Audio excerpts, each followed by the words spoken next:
Welcome to the Big Four Accounting Firms podcast, brought to you by big4accountingfirms.com, the Big Four Accounting Firms YouTube channel. In today's podcast, we're going to be discussing some news that came out about new work that KPMG and Deloitte have won. It's been reported that KPMG has won work related to the coronavirus stimulus package in the United States. And more specifically, they'll be working on the payroll protection loans under the CARES Act.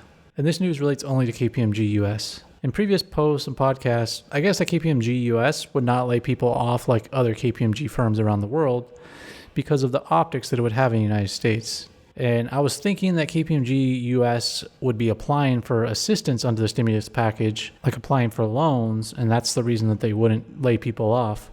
But it looks like they won work under the stimulus plan, so they can double dip here. They can also apply for a loan so that they can keep their employees and keep the business going, even if they lose clients or they don't get money from clients. But they could also win new work from the government. A lot of companies are going to benefit from the stimulus package, and I wouldn't be amazed if KPMG is one of them. And they can't fire people right now because it would look bad. If you fire people right now while you're getting all this work from various governments, you would most likely get called to testify in front of Congress if they did work under this act and then fired their employees. But this is also good news for people that still want to work for KPMG. They will probably not rescind offers or fire people because they're getting all this government work. And reportedly, they're making people work around the clock to do this work. And the only bad part is that people likely still will not get bonuses or raises even if you work on this stuff. And what will this work entail? And why did KPMG win the work? This is similar to other informational work mandated by the government, where you have to fill out forms and then you have to verify those forms.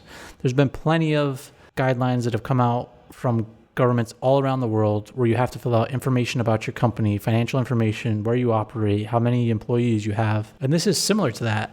And this is a sped up timeline. And in order to get the payroll protection loan, you no doubtly have to fill out an application. And that application will then get filtered through KPMG. Partners at KPMG will likely determine the procedures for doing this work, and then the associates will just go through and rubber stamp it by using a checklist or something like that. And it's going to be every single practice in KPMG that's doing this work. I'm sure there's tons of people in KPMG US right now that don't have much work to do, and they're just going to get rolled up into this. And the reason the Big Four win this type of work is because they have so many credentialed employees around the world. And I'm sure all the Big Four accounting firms are winning a piece of this work, along with large law firms and consulting firms as well. And the reason people trust the Big Four firms in this case is because they have certified public accountant credentials, which is really strong. This also has to do with people's financial situation and payroll expense, which is related to accounting, so people believe that accountants are good with this and good with numbers. What most people don't understand is that if people are working around the clock on this stuff, it's basically mind-numbing work, and many of the people that are going to be working on it are new hires, so not many of them even have experience with payroll or stuff like that, but it doesn't really matter as long as they have CPAs, because there's not going to be people digging into the details of this application. It's going to be the partners that determine the procedures, and everybody else is just going to go through a checklist. And it's also been reported that Deloitte might win similar work in Africa. In Namibia, Namibia's passed a stimulus package, and they're considering which firm to hire, and Deloitte is in the running for that. And so I'm sure there's going to be many more stories like this of the Big Four accounting firms winning government work. And I'm sure some of the other firms have already won work related to the stimulus package. So make sure to subscribe to this podcast to stay up to date on that and to get the latest news around that.